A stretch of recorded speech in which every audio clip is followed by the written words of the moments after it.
मामले में जमानत मिलना लगभग असंभव होता है और सुप्रीम कोर्ट ने ना सिर्फ उन्हें बेल दी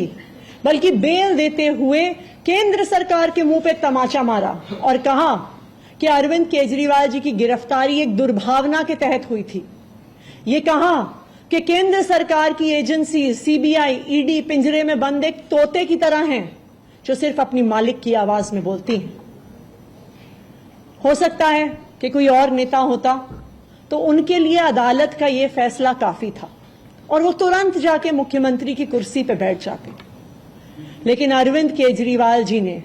इस देश की राजनीति में एक ईमानदारी और नैतिकता की मिसाल कायम करते हुए मुख्यमंत्री की कुर्सी से इस्तीफा दे दिया।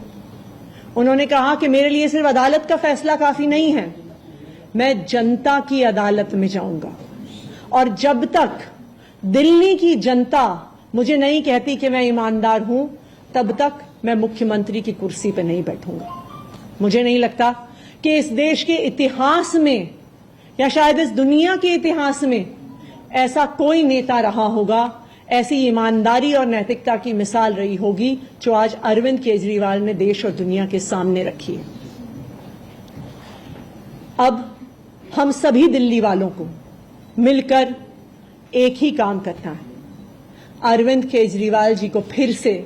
फरवरी में होने वाले चुनाव में दिल्ली का मुख्यमंत्री बनाना है। अगर दिल्ली के लोग अरविंद केजरीवाल जी को दिल्ली का मुख्यमंत्री नहीं बनाते तो जो फ्री बिजली आज दिल्ली वालों को मिल रही है, भारतीय जनता पार्टी अपना षड्यंत्र रच के उसको खत्म कर देगी। जो सरकारी स्कूल अरविंद केजरीवाल जी ने सुधारे हैं वो फिर से बदहाल हो जाएंगे, मोहल्ला क्लिनिक बंद हो जाएंगे, अस्पतालों में इलाज बंद हो जाएगा, महिलाओं की फ्री बस यात्रा बंद हो जाएगी। तो 2 करोड़ दिल्ली वालों को मिलकर फिर से अरविंद केजरीवाल जी को दिल्ली का मुख्यमंत्री बनाना है। अगले 4 महीने के लिए मेरा यही काम रहेगा कि जो दिल्ली वाले परेशान रहे पिछले 1-1.5 साल में, जब से भारतीय जनता पार्टी का षड्यंत्र शुरू हुआ, जब से भारतीय जनता पार्टी ने एक-एक करके हमारे नेताओं को जेल में डालना शुरू किया, जब से भारतीय जनता पार्टी ने एक-एक करके हमारे मंत्रियों को जेल में डालना शुरू किया, जब से भारतीय जनता पार्टी के एलजी साहब ने दिल्ली सरकार के काम रोकने शुरू किए, आप देखिए पिछले 2 साल में भारतीय जनता पार्टी ने दिल्ली वालों को परेशान करने में कोई कसर नहीं छोड़ी। जब से अरविंद केजरीवाल जी जेल गए, दिल्ली वाले भी परेशान हुए। भारतीय जनता पार्टी ने दिल्ली वालों के पानी के बिल हम ठीक करना चाहते थे, उन्होंने उस काम को रोक दिया।